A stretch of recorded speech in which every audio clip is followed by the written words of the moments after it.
ഞങ്ങളും ക്രൂശിക്കപ്പെട്ട ക്രിസ്തുവിനെ പ്രസംഗിക്കുന്നു. ദൈവ തിരുനാമത്തിൻ്റെ മഹത്വം ഉണ്ടാകട്ടെ. നീ കുളിച്ച് തൈലം പൂശി വസ്ത്രം ധരിച്ച് നീ ബോവസിൻ്റെ കാക്കൽ ചെന്ന് കിടക്കുക. അമ്മായിയമ്മ മരുമകൾക്ക് വിശ്രമസ്ഥലം അന്വേഷിക്കുകയാണ്. എന്തൊരു സ്നേഹമുള്ള കുടുംബം. 1-ാം അധ്യായത്തിൽ ഈ അമ്മായിയമ്മയും 2 മരുമക്കളും മുഖത്തോട് മുഖം നോക്കി കരയുകയാണ്. അമ്മായിയമ്മ സ്വയം സഹതാപത്തോടെ ഇരിക്കുകയാണ്. ഞാൻ മാറിയായി പോയില്ലേ, ഞാൻ കയ്പായി പോയില്ലേ എന്ന് പറഞ്ഞ് കരയുകയാണ്. എൻ്റെ സന്തോഷമെല്ലാം തീർന്നില്ലേ, എനിക്ക് നല്ല കാലം കിട്ടാൻ പോകുന്നില്ലല്ലോ എന്ന് പറഞ്ഞ് കരയുകയാണ്. ഇനി നല്ല കാലമില്ല, ഞാൻ വിധവയായിപ്പോയി, പ്രായമായി, എൻ്റെ സന്തോഷകാലങ്ങളെല്ലാം തീർന്നു, എൻ്റെ ഭാവി ഇരുളടഞ്ഞു. എന്നാൽ 3-ാം അധ്യായത്തിലേക്ക് വന്നപ്പോഴേക്കും ഈ അമ്മായിയമ്മ മരുമകളോട് പറയുന്നു, മോളെ നിനക്ക് ഞാൻ വിശ്രമസ്ഥലം അന്വേഷിക്കാം.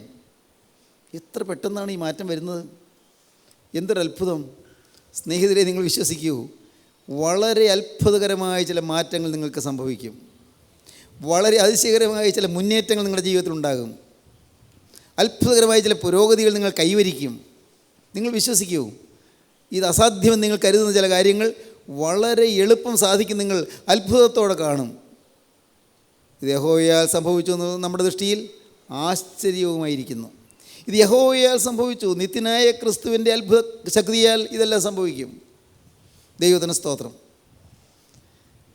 കരഞ്ഞു വീർത്ത മുഖവും കൺപോളകളും കണ്ണീരണിഞ്ഞ മുഖവും ദുരിതം പിടിച്ച ജീവിതവുമായി വലഞ്ഞ അമ്മായിയമ്മയും മരുമോളും ഇപ്പോൾ നല്ല പ്രസന്നത കൈവരിച്ചു കൊണ്ടിരിക്കുകയാണ്.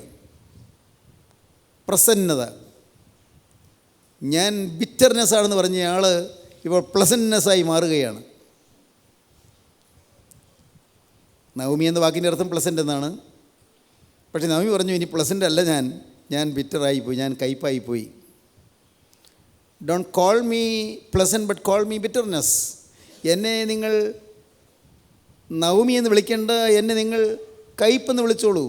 അതെനിക്ക് പറ്റിയ പേര്. എൻ്റെ നല്ല കാലം പോയില്ലേ. ആ നവമി ഇന്ന് സ്വന്തം കാര്യം മാത്രമല്ല, മരുമകളുടെ കാര്യവും കൂടി അന്വേഷിക്കുന്നു. മരുമകൾക്ക് വിശ്രമസ്ഥലം അന്വേഷിക്കുന്നു.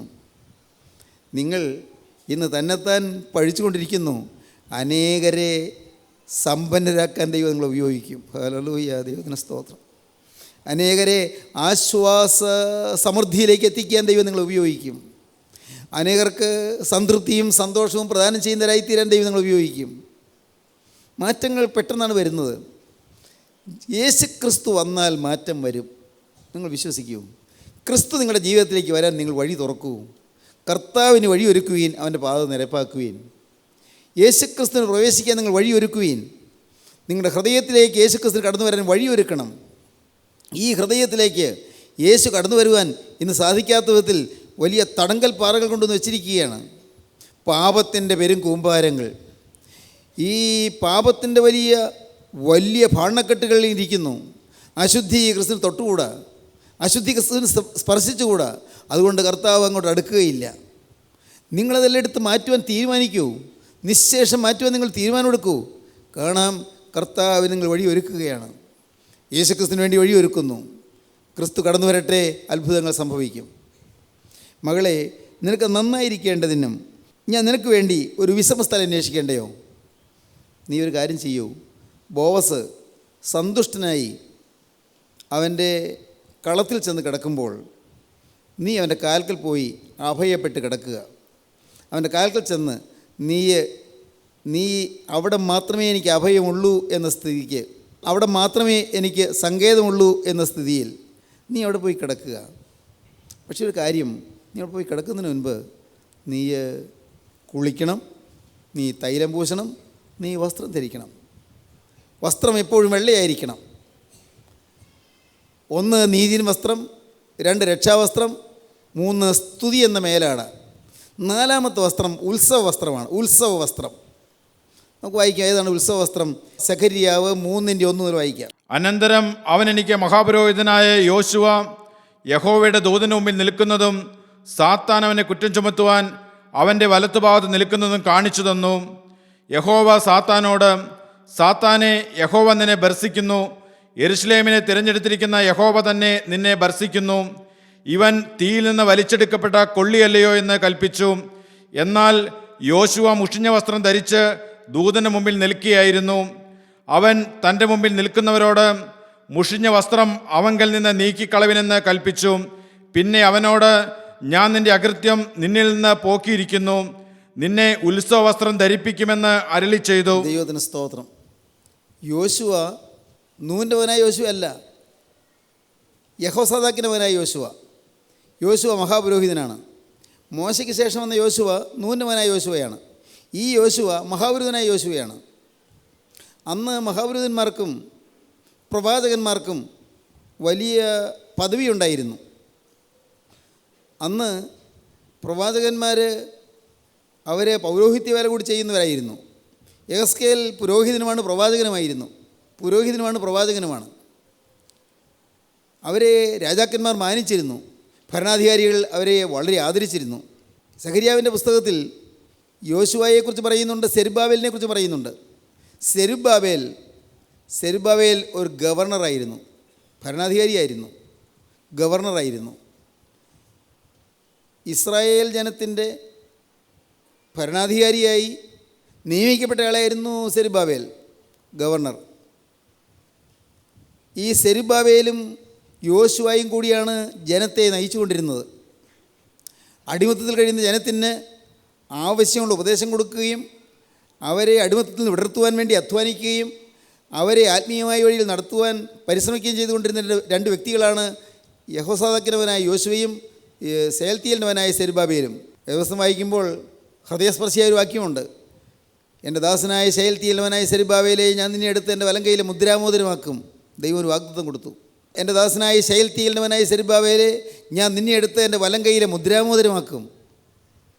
ദൈവത്തിൻ്റെ വലങ്കയിലെ മുദ്രാമോതിരം ദൈവത്തിൻ്റെ വലങ്കയിൽ ആഭരണമായി ധരിക്കുമെന്ന് അത്രമാത്രം വിലപ്പെട്ടവനായി ദൈവം കാണുന്നതാണ് പറഞ്ഞതിൻ്റെ അർത്ഥം.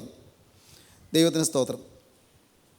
ഇതിൽ യോശുവ വസ്ത്രം മുഷിഞ്ഞുപോയി. ദൈവത്തിൻ്റെ വേല ചെയ്യുന്ന ദൈവദാസൻ്റെ വസ്ത്രം മുഷിഞ്ഞുപോയി. ദൈവത്തിൻ്റെ വേലക്കാരൻ്റെ വസ്ത്രം മുഷിയാൻ പാടില്ല, ആരുടെയും വസ്ത്രം മുഷിയരുത്. പ്രത്യേകിച്ചും ദൈവത്തിൻ്റെ വേലക്കാരൻ്റെ ജീവിതത്തിൽ ഒരു ചെറിയ പൊടി പോലും പറ്റരുത്. കർത്താവിൻ്റെ ശുശ്രൂഷ ചെയ്യുന്നവൻ്റെ വസ്ത്രത്തിൽ ചെറിയൊരു മലിനതയുടെ പൊടി പോലും പറ്റരുത്. യോശുവ മുഷിഞ്ഞ വസ്ത്രം ധരിച്ച് നിൽക്കുകയാണ്. തുടരെയുള്ള ശുശ്രൂഷ കൊണ്ടായിരിക്കണം. തുടരെയുള്ള ശുശ്രൂഷ. ജനത്തിൻ്റെ ഇടയിൽ കൂടി ഓടി നടന്ന് വേല ചെയ്യുന്നു. ഓടി നടന്ന് വേല ചെയ്യുന്ന ദൈവമക്കളെ ശ്രദ്ധിച്ചു കൊള്ളണം. വസ്ത്രം മുഷിയാൻ സാധ്യതയുണ്ട്, കേടുപറ്റാൻ സാധ്യതയുണ്ട്. കർത്താവിൻ്റെ വേലയ്ക്ക് വേണ്ടി വിശ്രമമില്ലാതെ ഓടുമ്പോൾ നാം നമ്മുടെ വസ്ത്രം അലക്കുന്ന കാര്യം ശ്രദ്ധിക്കാറില്ല, നമ്മിലേക്ക് തിരിഞ്ഞു നോക്കാറില്ല. മറ്റുള്ളവരുടെ കാര്യം ചിന്തിക്കും, അവർക്ക് കാര്യം പറഞ്ഞു കൊടുക്കും, പക്ഷേ എൻ്റെ വസ്ത്രം മുഷിച്ചിരിക്കുന്നല്ലോ എന്ന് ചിന്തിക്കാറില്ല. ദൈവത്തിന് സ്തോത്രം. ഇടയ്ക്കിടയ്ക്ക് തിരിഞ്ഞ് വസ്ത്രം അലക്കിക്കൊള്ളണം, ഇടയ്ക്കിടയ്ക്ക് തിരിഞ്ഞ് വസ്ത്രം കഴുകിക്കൊള്ളണം. ദിവസേന വസ്ത്രം അലക്കണം.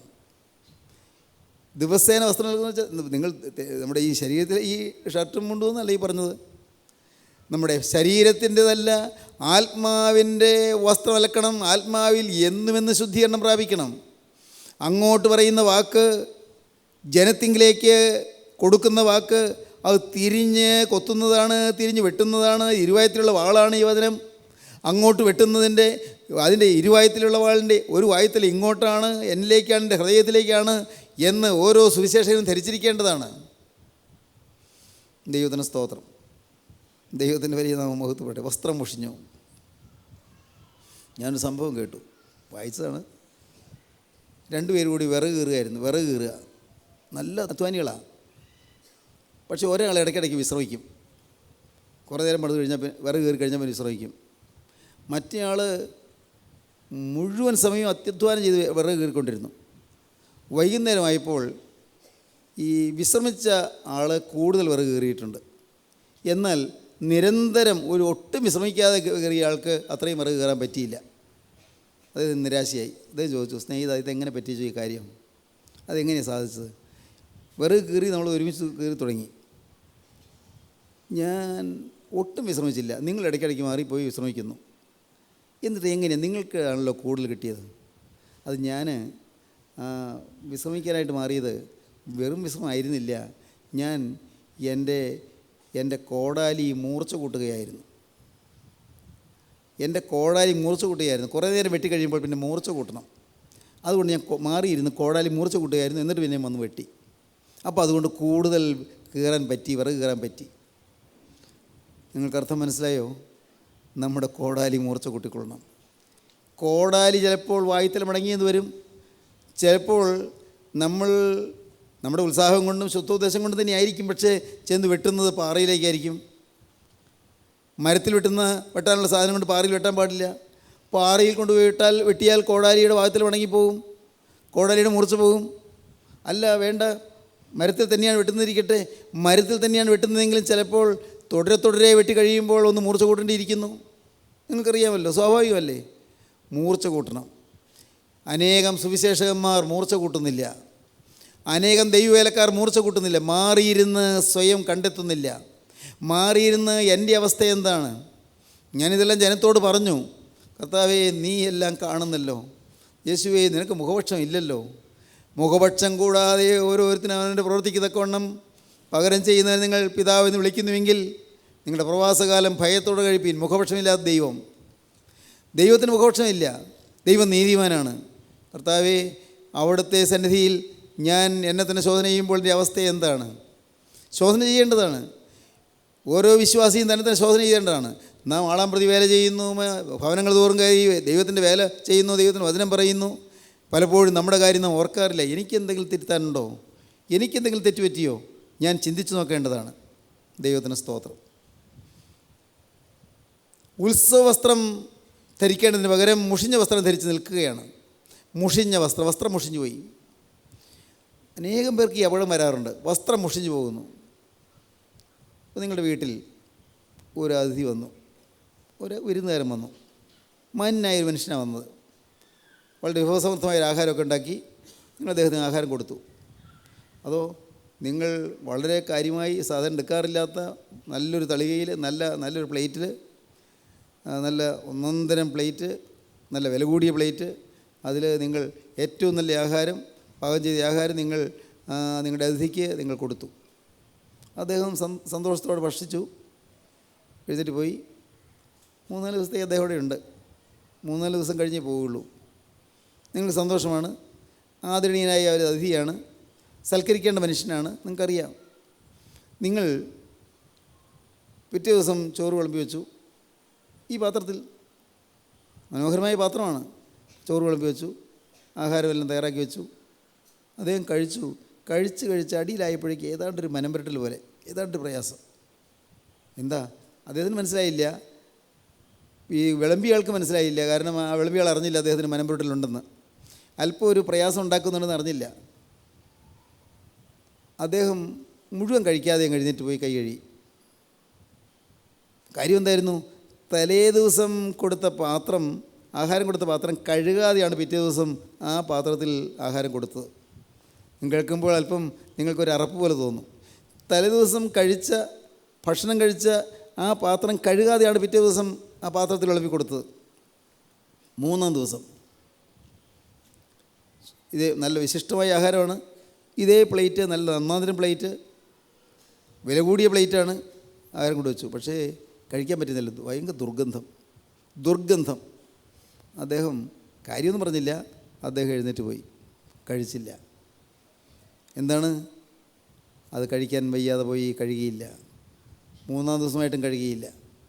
നല്ല ആഹാരമാണ് നിങ്ങൾ വിളമ്പുന്നത്, നല്ല പാത്രത്തിലാണ് വിളമ്പുന്നത്, ഏറ്റവും വിശിഷ്ടമായ ആഹാരമാണ് വിളമ്പുന്നത്. പക്ഷേ ആ പാത്രം കഴുകിക്കൊള്ളണം.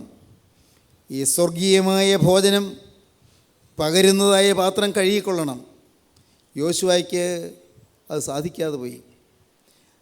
യഹോസാദാക്കിനവനായ യോശുവയ്ക്ക് അത് മനസ്സിലാകാതെ പോയതാണോ? അത് സാധിച്ചില്ല. ഏതായാലും പ്രിയപ്പെട്ടവരെ, നമ്മുടെ ജീവിത വസ്ത്രം എന്നുമെന്നും കഴുകിക്കൊള്ളണം. നമ്മുടെ ജീവിതത്തെ എന്നുമെന്നും ശുദ്ധീകരിച്ചു കൊള്ളണം. ഏതെങ്കിലും ഒരു സമയത്ത് നിങ്ങൾ മാറിയിരുന്ന് നിങ്ങൾ സ്വയം ശോധന ചെയ്യണം. എന്തെങ്കിലും തിരുത്താനുണ്ടോ? എൻ്റെ സംസാരത്തിൽ നിങ്ങൾ തിരുത്താനുണ്ടോ? എൻ്റെ പെരുമാറ്റത്തിൽ നിങ്ങൾ തിരുത്താനുണ്ടോ? എൻ്റെ മനോഭാവത്തിൽ എന്തെങ്കിലും തിരുത്താനുണ്ടോ? എൻ്റെ കർത്താവേ, യേശുക്രിസ്തു എന്നിൽ വാസ്തവമായി ഇപ്പോൾ പ്രസാദിക്കുന്നുണ്ടോ? യേശു ക്രിസ്തു എന്നെ നോക്കുമ്പോൾ ഇപ്പോൾ കർത്താവിൻ്റെ മുഖം പ്രസന്നമാണോ അതോ കർത്താവിൻ്റെ മുഖം മ്ലാനമാണോ? യേശു ക്രിസ്തു എന്നെ നോക്കി സങ്കടഭാവത്തോടെയാണോ നിൽക്കുന്നത്? ഇപ്പോൾ കർത്താവ് എന്നെ എങ്ങനെയാണ് കാണുന്നത്? നിങ്ങൾ തിരിഞ്ഞു നോക്കണം. ദൈവത്തിന് സ്തോത്രം. യോശുവ മുഷിഞ്ഞ വസ്ത്രം ധരിച്ചുകൊണ്ട് നിൽക്കുകയായിരുന്നു. മുഷിഞ്ഞ വസ്ത്രം ധരിച്ചപ്പോഴേക്കും ദൈവപുരുഷൻ മുഷിഞ്ഞ വസ്ത്രം ധരിച്ചപ്പോഴേക്കും അവകാശം പറഞ്ഞ് പിശാച് വരികയാണ്.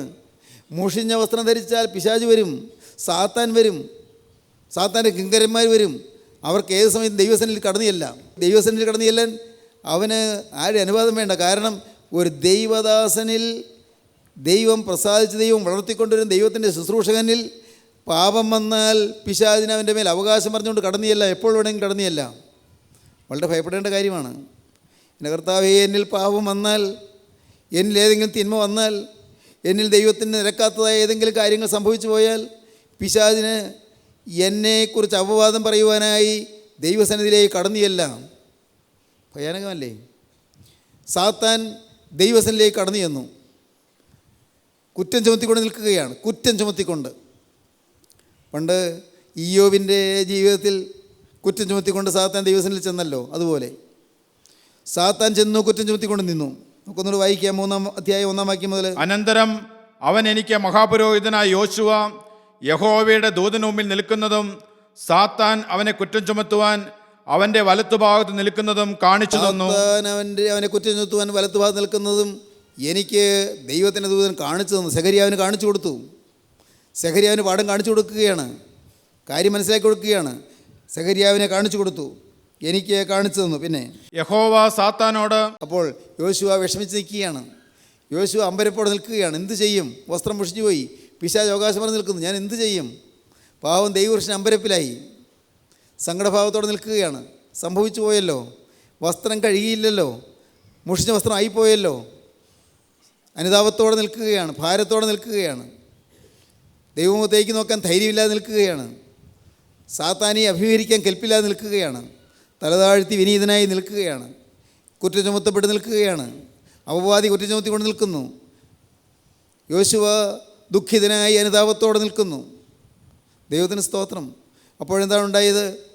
ദൈവം യോശുവയുടെ ദയനീയത കണ്ട് ദൈവത്തിന് കരുണ തോന്നി. ദൈവപുരുഷൻ്റെ ജീവിതത്തിൽ ഈ സംഭവിച്ചത് പ്രകടമായ മഹാഭാവമൊന്നുമല്ല.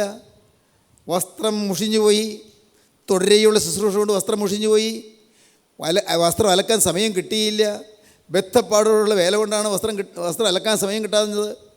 പ്രാർത്ഥിക്കാൻ നേരം കിട്ടിയില്ല. ഓടി നടന്നുള്ള വേലയാണ്, അതുകൊണ്ട് പ്രാർത്ഥിക്കാൻ പോലും സമയം കിട്ടിയില്ല. അതുകൊണ്ട് ദൈവം കാണുന്നുണ്ടെല്ലാം. ദൈവത്തിന് യോശുവയോട് സഹതാപം തോന്നി. മുഷിഞ്ഞ വസ്ത്രം ധരിച്ച് ദയനീയമായി, വളരെ വിനീതനായി, ലജ്ജാവിവശനായി, കുറ്റവാളിയായി, കുറ്റം ചുമത്തപ്പെട്ടവനായി നിൽക്കുന്ന പാവപ്പെട്ട ദൈവപുരുഷന് നേരെ ദൈവത്തിന് മനസ്സിലിവ് തോന്നി. യോശുവയുടെ അനുതാപം കണ്ട് ദൈവത്തിന് മനസ്സിലിവ് തോന്നി. ദൈവം സാത്താനോട് പറഞ്ഞു, നിനക്കറിയാമോ, ഈ നിൽക്കുന്ന യോശുവയിൽ നീ കുറ്റം ചുമത്തുന്നില്ലേ? പക്ഷേ അവൻ്റെ കാര്യം നിനക്കറിയാമോ? അവനെ ഞാൻ തീയിൽ നിന്ന് വലിച്ചെടുത്തതാണ്. അവൻ നരകാഗ്നിയിൽ വെന്തുകൊണ്ടിരിക്കുകയായിരുന്നു, നരകാഗ്നിയിൽ പുകഞ്ഞുകൊണ്ടിരിക്കുകയായിരുന്നു, നരക തീയിൽ അവൻ താണുകൊണ്ടിരിക്കുകയായിരുന്നു. ഞാൻ അവനെ തീയിൽ നിന്ന് വലിച്ചെടുത്തു. നിനക്കറിയാമോ, എൻ്റെ ഏകജാതനായ തിരുക്കുമാരൻ്റെ രക്തം കൊടുത്താണ് അവനെ ഞാൻ വലിച്ചെടുത്തത്. ആ ആഴമുള്ള കുഴിയിലേക്ക് എൻ്റെ ഏകജാതനായ തിരുക്കുമാരൻ ഇറങ്ങിച്ചെന്നു. അവൻ കിടന്ന് അഗാധതയിലേക്ക് ഇറങ്ങിച്ചെന്ന് അവനെ പൊക്കിയെടുത്തത് എൻ്റെ കരുണയാണ്, എൻ്റെ സ്നേഹമാണ്. ഞാൻ വില കൊടുത്ത് വാങ്ങിയ മകനാണ്. അവൻ തീയിൽ നിന്ന് വലിച്ചെടുക്കപ്പെട്ട കൊള്ളിയാണ്. അവനെ നീ കുറ്റം ചുമത്തിയാൽ അതെനിക്ക് സഹിക്കുന്നതല്ല. ദൈവത്തിന് സ്തോത്രം. സ്വർഗത്തിലെ ദൈവം ഈ യോശുവയ്ക്ക് വേണ്ടി ദൈവം സാത്താനെ ഭത്സിച്ചു. യഹോവ സാത്താനെ ഇതിനെ ഭത്സിക്കുന്നു എന്ന് പറഞ്ഞു. വായിക്കാം ഭാഗം. യഹോവ സാത്താനോട്, സാത്താനെ, യഹോവ നിന്നെ ഭർസിക്കുന്നു. യെരൂശലേമിനെ തിരഞ്ഞെടുത്തിരിക്കുന്ന യഹോവ തന്നെ നിന്നെ ഭർസിക്കുന്നു. ഇവൻ തീയിൽ നിന്ന് വലിച്ചെടുക്കപ്പെട്ട കൊള്ളിയല്ലയോ എന്ന് കൽപ്പിച്ചു. എന്നാൽ യോശുവ മുഷിഞ്ഞ വസ്ത്രം ധരിച്ച് ദൂതന് മുമ്പിൽ നിൽക്കുകയായിരുന്നു.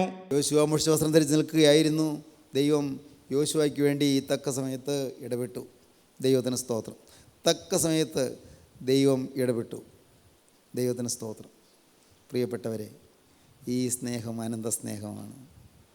വീണുപോയെങ്കിലും, കറപറ്റിപ്പോയെങ്കിലും, മുഷിഞ്ഞു പോയെങ്കിലും, തളർന്നു പോയെങ്കിലും, തകർന്നു പോയെങ്കിലും ഉദ്ധരിക്കാൻ കടന്നു വരുന്ന സ്നേഹമാണിത്. കൈ നീട്ടിപ്പിടിക്കുന്ന സ്നേഹമാണിത്. ദൈവത്തിൻ്റെ സ്നേഹം. ദൈവത്തിന് സ്തോത്രം. എനിക്ക് നിങ്ങളോടൊരു അപേക്ഷയുണ്ട്. നിങ്ങൾ കേട്ടുകൊണ്ടിരിക്കുമ്പോൾ ദൈവത്തെ സ്നേഹമായിട്ട് നിങ്ങൾക്കൊന്ന് വിശ്വസിക്കാമോ? നിങ്ങൾക്ക് വേണ്ടി സാത്താനെ ഫലസിച്ചകറ്റാൻ മനസ്സിലുള്ളൊരു ദൈവമാണ് നിങ്ങൾക്ക് വിശ്വസിക്കാമോ? നിങ്ങളെ കുറ്റം ചുമത്തുന്ന പിശാചിനെ മാറ്റി നിങ്ങളെ വിടുവിച്ച് നിങ്ങൾ ഉത്സവസം ധരിപ്പിക്കുന്ന സ്നേഹനിധിയാണ് ഈ ദൈവം. നിങ്ങൾക്ക് വിശ്വസിക്കാമോ? ദൈവത്തിന് സ്തോത്രം. ജീവനുള്ള ദൈവം പാപം ക്ഷമിക്കുന്നവനാണ്, അകൃത്യം പൊറുക്കുന്നവനാണ്, ലംഘനങ്ങളെല്ലാം മറച്ചു തരുന്നവനാണ്, പാപങ്ങളെല്ലാം മറച്ചു തരുന്നവനാണ്. എല്ലാ പാപവും തൻ്റെ പുത്രൻ്റെ രക്തത്താൽ എല്ലാം മറച്ചു തരുന്നവനാണ്.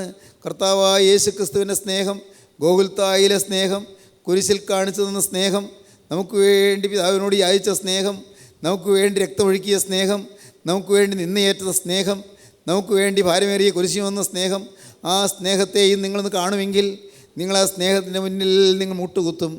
ആ സ്നേഹത്തിന് മുമ്പിൽ നിങ്ങൾ കുമ്പിടും. ദൈവത്തിന് സ്തോത്രം. ദൈവത്തിൻ്റെ വലിയ നാമം മഹത്വപ്പെടട്ടെ. സ്നേഹത്തിന് വേണ്ടി കഴിയുന്ന മനുഷ്യർ സ്നേഹമെങ്ങും കാണാനില്ല, ഒരിടത്തും കാണാനില്ല. രാഷ്ട്രീയത്തിൽ സ്നേഹം കാണുന്നില്ല, സമുദായങ്ങളിൽ സ്നേഹം കാണുന്നില്ല, സഭകളിൽ സ്നേഹം കാണുന്നില്ല. എവിടെയും അധികാരത്തിൻ്റെ ഗർവും അധികാരത്തിൻ്റെ മതിപ്പുമാണ് കാണുന്നത്. ദൈവത്തിന് സ്തോത്രം. എവിടെയും പൈശാചികമായ പലതരത്തിലുള്ളതായ പ്രവണതകളാണ് കാണുന്നത്. എന്നാൽ ദൈവികമാണ് പറയുന്നതും പ്രവർത്തിക്കുന്നതും ദൈവമാണ് പറയുന്നത് എന്ന് ഭാവിക്കുന്നു. എന്നാൽ ദൈവികമാണ് പറയുന്നതെന്ന് സ്വയം ഭാവിക്കുന്നു. പക്ഷേ ദൈവികമല്ലതാനും ആത്മീയമില്ലതാനും. എന്നാൽ ആത്മീയമായിട്ട് ഭാവിക്കുന്നു. എല്ലായിടത്തും ഇങ്ങനെയെല്ലാമാണ് കാണുന്നത്. അങ്ങനെയുള്ള ഇടത്ത് ഒരു വേർപെട്ട മനുഷ്യനായി നിങ്ങൾക്ക് നിൽക്കാൻ പറ്റുമോ? ദൈവത്തിന് സ്തോത്രം. ഒരു വേർപെട്ട മനുഷ്യനായി, ഡിഫറെൻറ്റ് പേഴ്സണായി നിങ്ങൾക്ക് നിൽക്കാൻ പറ്റുമോ? ഒരു വ്യതിരിക്ത മനുഷ്യനായി നിങ്ങൾക്ക് നിൽക്കാൻ പറ്റുമോ? ഒരു വ്യത്യസ്ത പുരുഷനായി നിങ്ങൾക്ക് നിൽക്കാൻ പറ്റുമോ? മറ്റുള്ളവരുടെ ഒപ്പം ഒഴുകാതെ ഒഴുക്കിനെതിരെ നീന്തുന്ന ഒരു വ്യക്തിയായി നിങ്ങൾക്ക് നിൽക്കാൻ പറ്റുമോ? ദൈവത്തിന് സ്തോത്രം. ഒഴുക്ക് വരുന്നുണ്ട്, ശക്തിയായ ഒഴുക്ക് തന്നെയാണ്. തിന്മയുടെ ഒരു ഒഴുക്കാണ് ഒഴുകി വരുന്നത്. എല്ലാം തിന്മയിലേക്ക് ഒഴുകുന്നു, എല്ലാം അശുദ്ധിയിലേക്ക് ഒഴുകുന്നു. എല്ലാ വക്രതയും വളവും അഴിമതിയും കൊള്ളരുതായ്മയും ദ്രവ്യാഗ്രഹവും കവർച്ചയും എല്ലാം ഏറ്റവും ഹീനമായ പാതകങ്ങൾ എല്ലാം ഉള്ളൊരു സമൂഹത്തിൽ എൻ്റെ കർത്താവേ, ഈ ഒഴുക്കിനെതിരെ നീന്തുന്ന ഒരു സജീവ വ്യക്തിത്വമായി തീരുവാൻ എനിക്ക് കൊതിയുണ്ട്. നിങ്ങൾക്ക് പറയാമോ? ദൈവത്തിന് സ്തോത്രം. നിങ്ങൾ നിൽക്കുന്ന സ്ഥാനത്ത്, നിങ്ങൾ നിൽക്കുന്ന സഭയിൽ, നിങ്ങൾ പോകുന്ന പള്ളിയിൽ, നിങ്ങൾ ഇടപെടുന്ന ഫെലോഷിപ്പിൽ, നിങ്ങൾ ഇടപെടുന്നതായ കൂട്ടായ്മയിൽ നിങ്ങൾ ഒരു വിശുദ്ധ പുരുഷനായി നിൽക്കാൻ നിങ്ങൾക്ക് സാധിക്കുമോ? ദൈവത്തിന് സ്തോത്രം.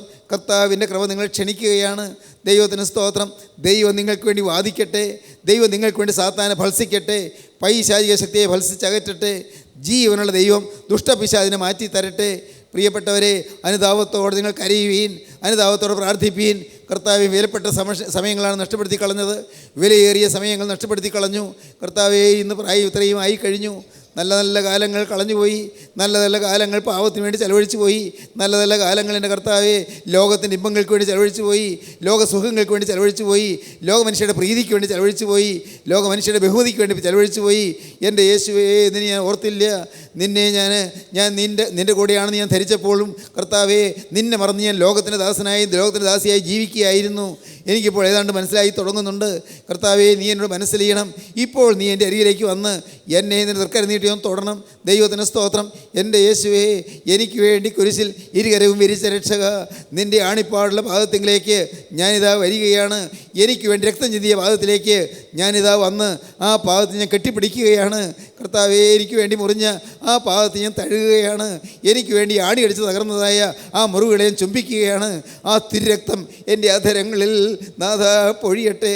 ആ തിരുരക്തം എൻ്റെ അധരങ്ങളിൽ പുരണ്ട് കിട്ടട്ടെ. കർത്താവേ, ആ തിരുരക്തം എൻ്റെ അധരങ്ങളിൽ തൊട്ടാൽ ഇനിമേൽ കർത്താവേ, അരുതാത്തൊന്നിന് നാവിൽ നിന്ന് വരികയില്ല, അരുതാത്തൊന്നിന് നാവിലേക്ക് ചെല്ലുകയുമില്ല. കർത്താവേ, ഇനി എൻ്റെ യേശുവേ, ഇനി ഞാൻ നിൻ്റെ മാത്രമാക. ഹല്ലേലൂയ. ദൈവത്തിന് സ്തോത്രം. നിങ്ങൾക്കിപ്പോൾ വേണമെങ്കിൽ തീരുമാനിക്കാം, ദൈവത്തോട് വാക്ക് പറയാം, ദൈവകരങ്ങളിലേക്ക് ഏൽപ്പിക്കാം. ദൈവത്തിന് സ്തോത്രം. അതിന് നിങ്ങൾക്ക് സഭ മാറേണ്ട കാര്യമില്ല, സമുദായം മാറേണ്ട കാര്യമില്ല. പ്രിയപ്പെട്ടവരെ, നിങ്ങൾ ഹൃദയം ക്രിസ്തു മാറ്റിത്തരും, ഹൃദയം ക്രിസ്തു രൂപാന്തരപ്പെടുത്തി തരും. ഹൃദയത്തിൽ വലിയ ചലനം ഉണ്ടാകും, ഹൃദയത്തിൽ വലിയ ആന്തരിക വിപ്ലവം ഉണ്ടാകും. സ്വർഗ്ഗം നിങ്ങളിലേക്ക് എഴുന്നള്ളി വരും. സ്വർഗീയ രാജാധിരാജ് നിങ്ങൾ കൂടാരമടിക്കും. യേശുക്രിസ്തു നിങ്ങളുടെ മേൽ കൂടാരമടിക്കും. യേശുക്രിസ്തു നിങ്ങളുടെ മേൽ ഊന്നി നിൽക്കും. യേശു നിങ്ങളിൽ നിന്നുകൊണ്ട് ചില ദേശങ്ങൾ കൈവശമാക്കും, ചില ദേശങ്ങൾ പിടിച്ചടക്കും. നിങ്ങളിൽ നിന്നുകൊണ്ട് ചില ഭവനങ്ങളെ അനുഗ്രഹിക്കും. നിങ്ങളിൽ നിന്നുകൊണ്ട് ചില രോഗികൾക്ക് സൗഖ്യം തരും. നിങ്ങളിൽ നിന്നുകൊണ്ട് ചില വിഷമിക്കുകയും പ്രശ്നത്തിൽപ്പെട്ട് നട്ടം തിരിയുകയും ചെയ്യുന്നവർക്ക് ആശ്വാസം തരും. ദൈവത്തിന് സ്തോത്രം. സ്നേഹിതരെ, നിങ്ങളിപ്പോൾ സമർപ്പിക്കുമോ? യേശുവേ, നിൻ്റെ പ്രതിനിധിയായി നിൽപ്പാൻ എന്നെ തന്നെ ഞാൻ സമർപ്പിക്കുന്നു.